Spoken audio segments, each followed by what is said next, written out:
Is it recording? Yes. Okay. How to leave home for my daughter. Find a sacred square of earth. Lay down so you have the dirt at your back.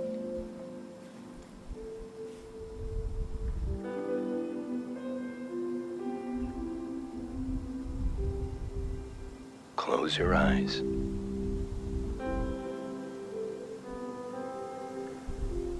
Close everything. Do you see for yourself? You see for the dead, for the unborn. Do you listen for yourself? You listen for the dead, for the unborn. Your ancestors are in that dirt. All the living and all the dead are holding you up. Now, stand. They're still there, aren't they? It's time to move, to entangle yourself everywhere with everyone. So the next time you lay down in the dirt, you will have so much more to tell them.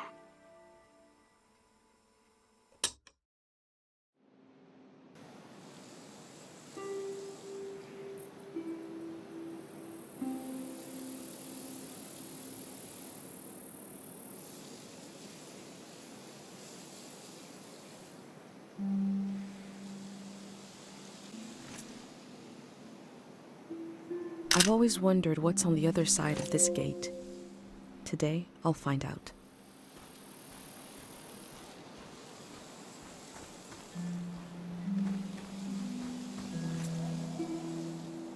The ruins in the distance were used to make us afraid of the outside world.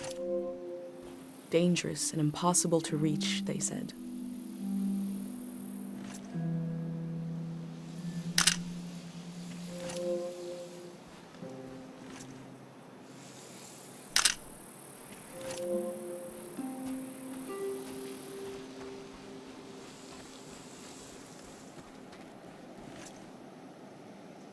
I hold a photograph of everyone I've ever known. I hold it tight.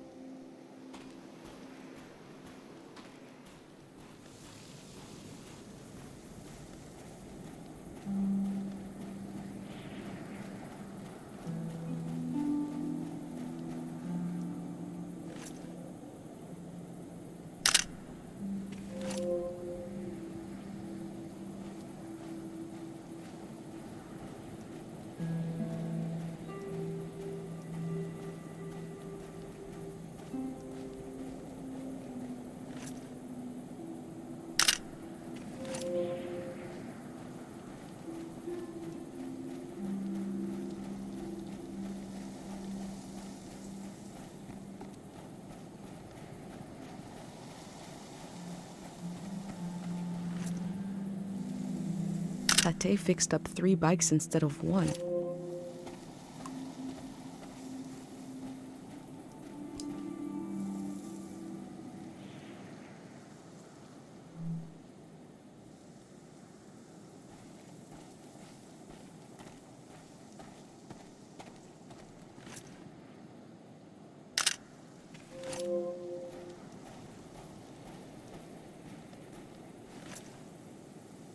These bikes were used by messengers a long, long time ago.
This building is made from the same kind of materials as my village. It must have been built around the same time.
I can see in these letters that the outside world has extremes of beauty and tragedy beyond anything I've known.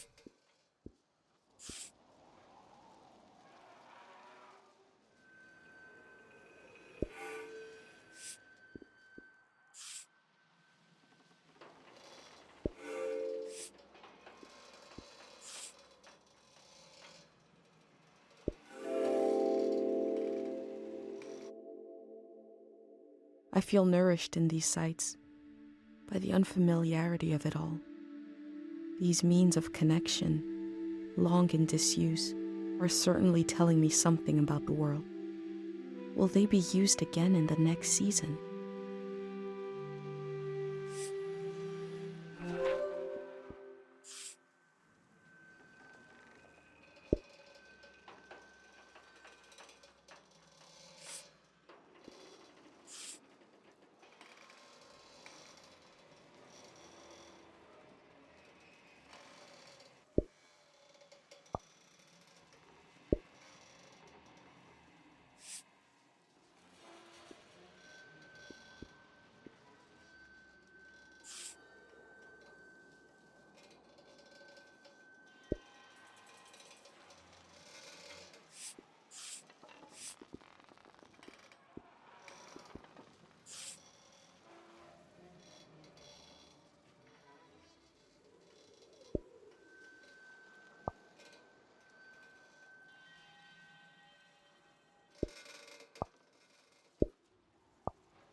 They were right.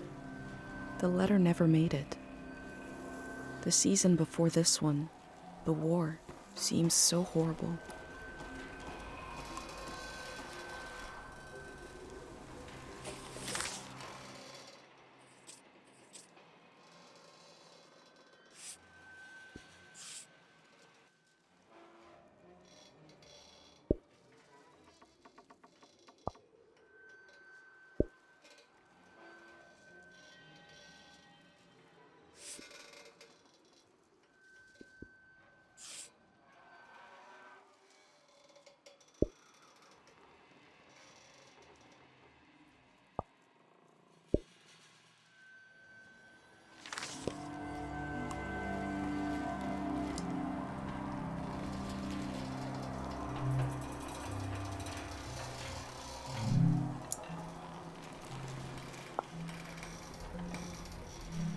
That poor baby.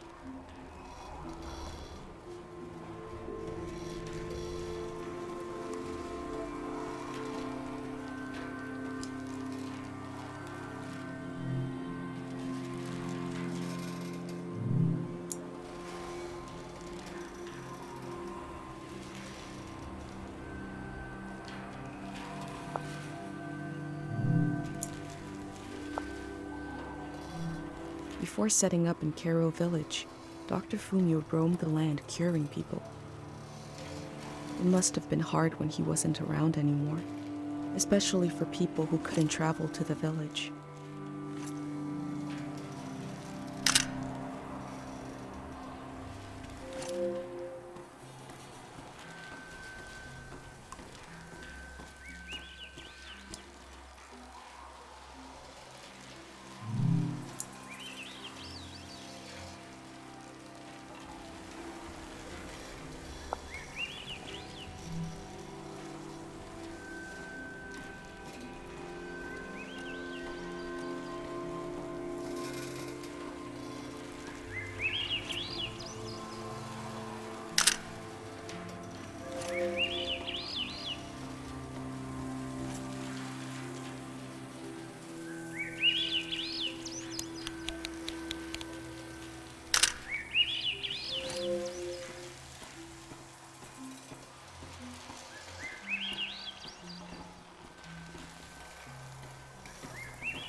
I wish humans had evolved to sing instead of talk.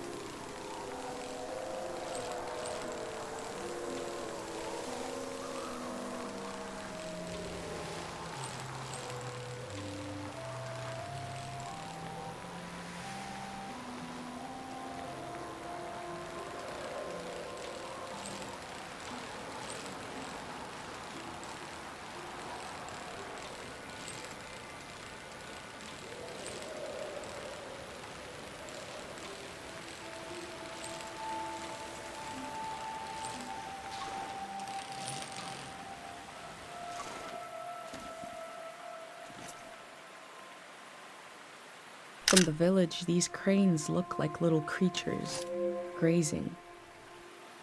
I had no idea how huge they are.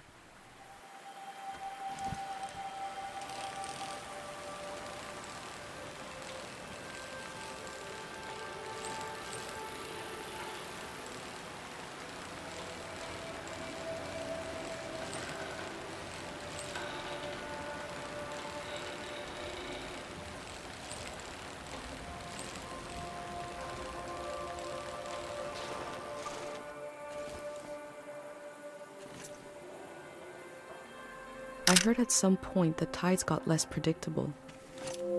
Places flooded that never had before.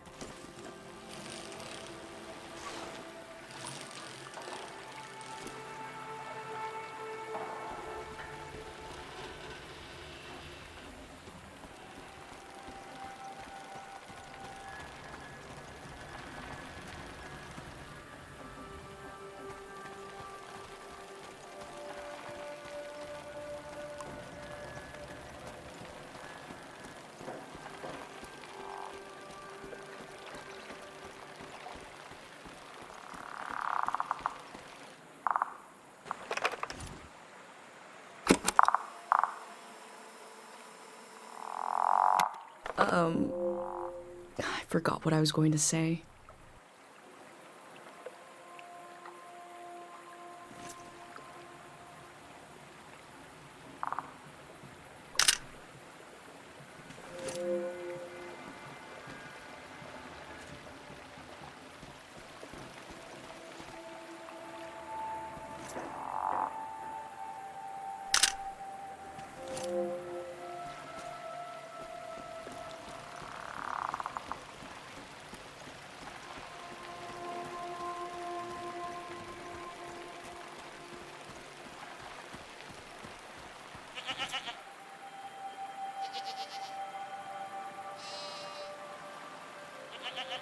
We learned about old technology in school, but not much about animals.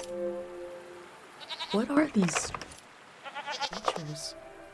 Are they simply goats?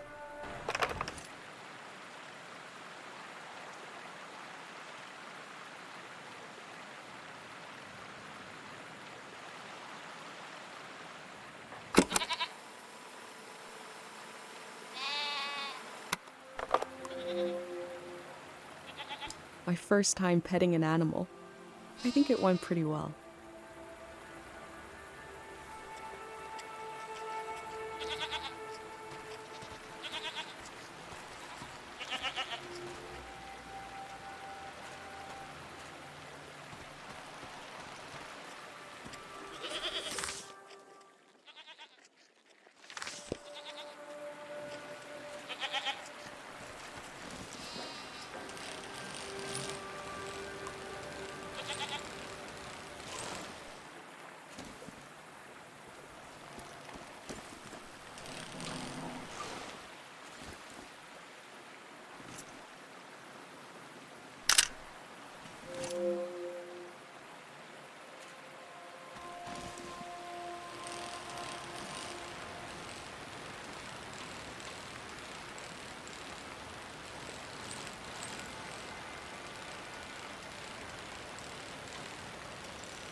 I cycled through landscapes, seeing them for the first and last time. I had no idea when I left my home how the season would end, or more importantly, how soon.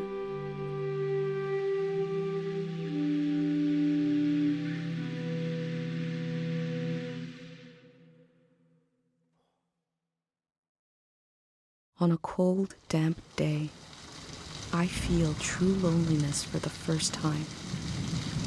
Nobody could have described with words how big this world is, how it goes and goes. I passed through it, where others passed before me.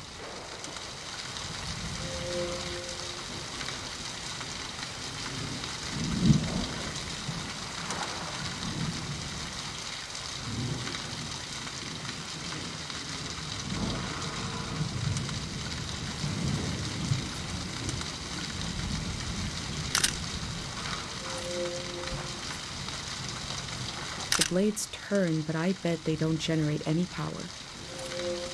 Probably just swirling the air around.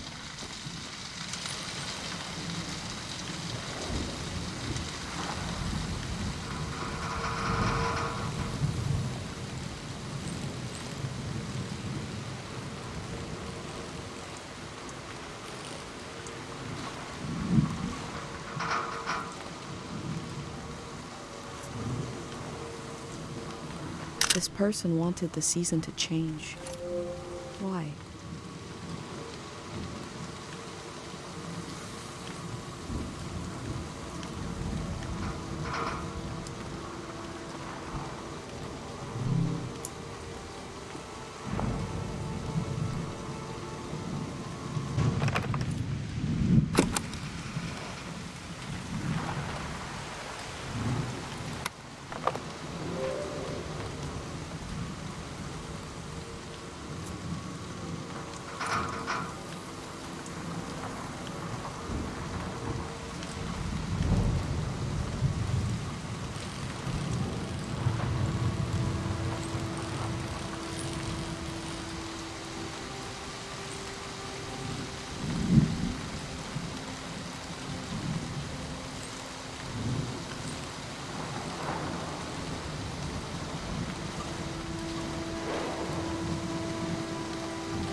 This structure dominates the landscape but wasn't made for it.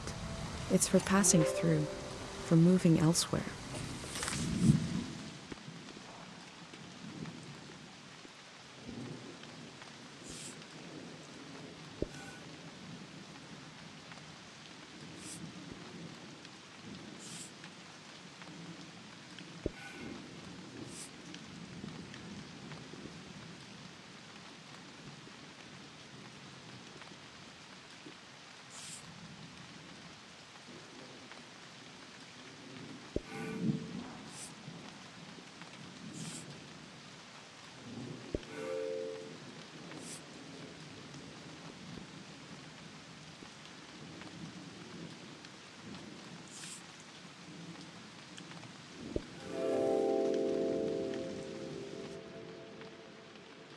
Time seems to pass differently around here.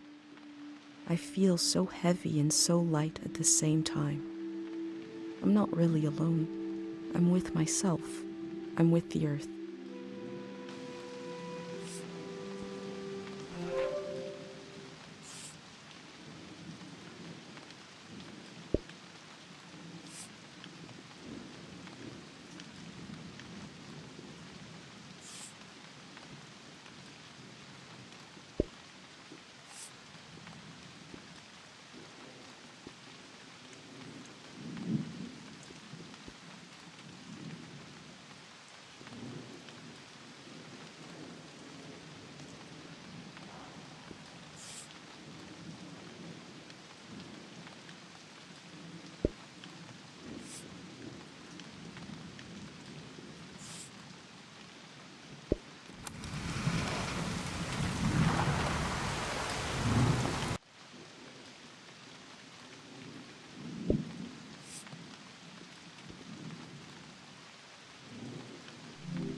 They wanted the season to change because they were so alone.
They used the walls like I use my journal.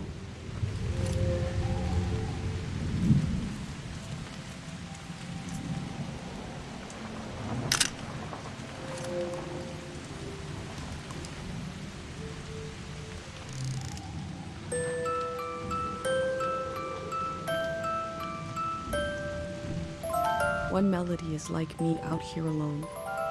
I can't really live like this.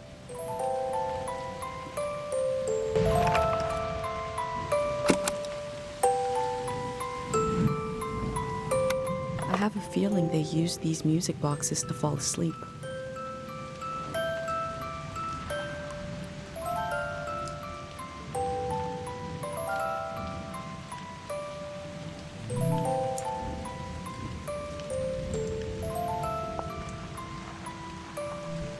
They kept themselves company with music.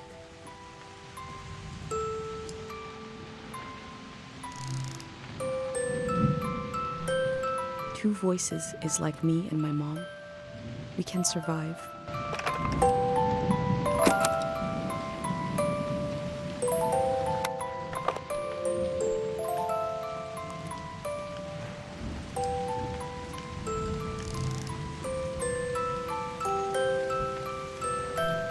Three voices as complex as life is supposed to be. I could listen forever.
Looks like they made it out of here. But what is this group?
In the empty places, I found companionship in the tapes I recorded before leaving home.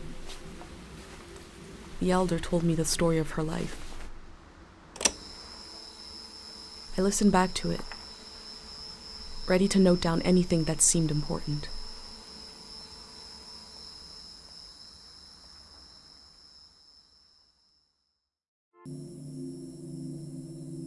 Whoever that might be. This is the elder speaking. We're sitting in the plaza, saying goodbye to a dear soul. We're here to see if there's anything useful in my mind that could help you on your trip. A century's worth of memories, dreams, fantasies, visions, like a big, old, haunted library. When I die, this library will burn down. But which book should we check out first? I don't have all the answers. but I do feel the story of my life could help you understand what kind of world is out there. It's okay not to understand everything right away. The moment may pass before you've gotten a firm hold on it, but as long as you're there to witness it, to take it down in your journal, you and others to come will someday take the time to make sense of it all.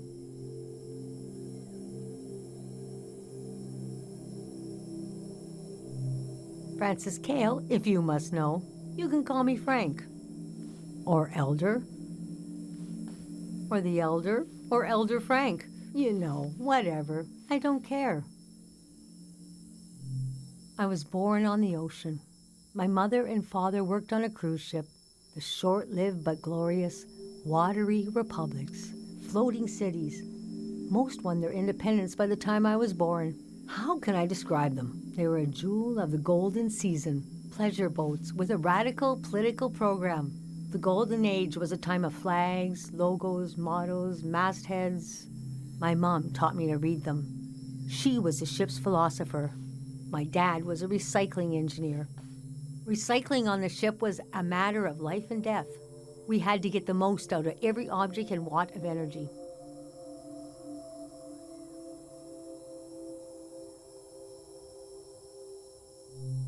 These symbols and gestures were layered with meaning.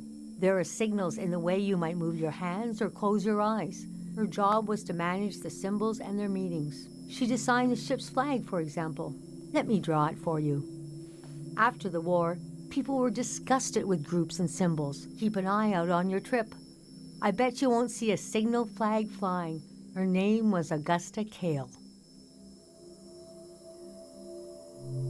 I loved the way the ship would tilt and roll with the waves, especially as I fell asleep. It was so comforting. Picture me as a kid in bed, feeling the swaying of the ship. It was like being rocked to sleep as a baby. I loved exploring the ship too, wandering through the suites, the swimming pool, the game rooms. There were 2 dance halls, a large, elegant one and another one in the basement. A lot of my firsts were down there. My first dance, my first kiss, and so forth. Our ship was taken over in the early days of the war. That was the end of the Watery Republics. I heard the dance hall in the basement became a weapons cache. It took me half my life to say goodbye to the world I knew in my youth. Imagine me and my parents and everyone I knew being escorted off the ship by a company of soldiers. And I'm thinking, I hope they don't make a mess of my room. I was embarrassed by the younger kids who were crying their eyes out, but they knew, I guess.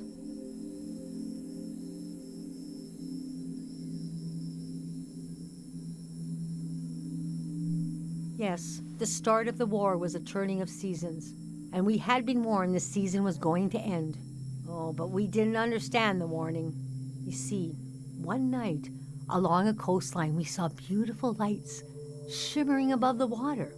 Later, we found out this was an ancient warning system. It hadn't been used in so long. We didn't know what it meant. We just thought, well, ain't that pretty? We tried to stick together and camped out on the coast of the Prismatic Grounds.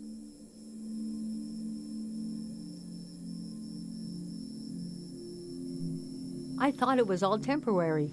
I couldn't see how things would return to normal, but I was sure they would. Aside from that delusion, I was okay.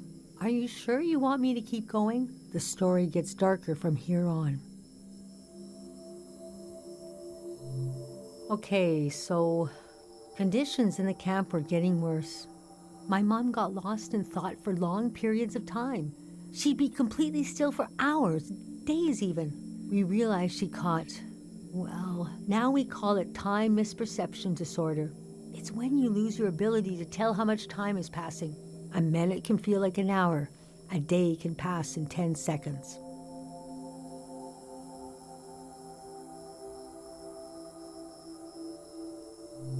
What's so hard is the feeling of absolute loneliness. Normally, we're all at least roughly in the same flow of time. But with this disorder, you walk alone, truly. We heard about a traveling doctor who could cure these kinds of diseases.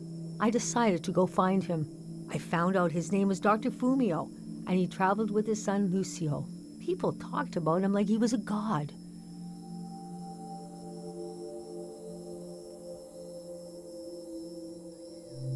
I described my mom's condition to Dr. Fumio. He said there was no cure yet, but there was a village high in the mountains. He thought it was high enough he'd have a better chance at treatment. Lower places are more dangerous. Valleys are the worst. He invited me to join them in going to the village, but I wanted to go back and get my parents and bring them with me.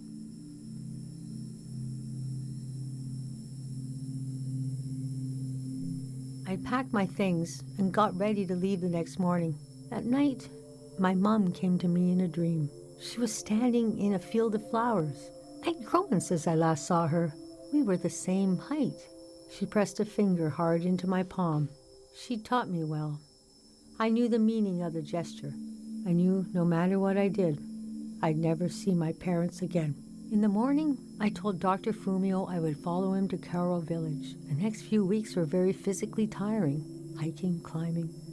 And when we found the village, building, planting, cleaning, Fumio brought sick people from all over the world, and they got better. The treatments worked. Everyone was healing, so why couldn't I? One day, we got word the war was over. We never found out how it ended. It was like peace just swept over the earth in a split second. There was a party in the plaza to celebrate the end of the war, but I couldn't bring myself to go. Yes, it was over, but it had taken my home, my family. That night, as I was falling asleep, I felt the bed tilt and sway gently, as if it was being tossed on the waves of the ocean, as if I was back in my bedroom on the ship, as if I was back in my mother's arms, being rocked gently to sleep. I knew I was finally home, and nothing could hurt me.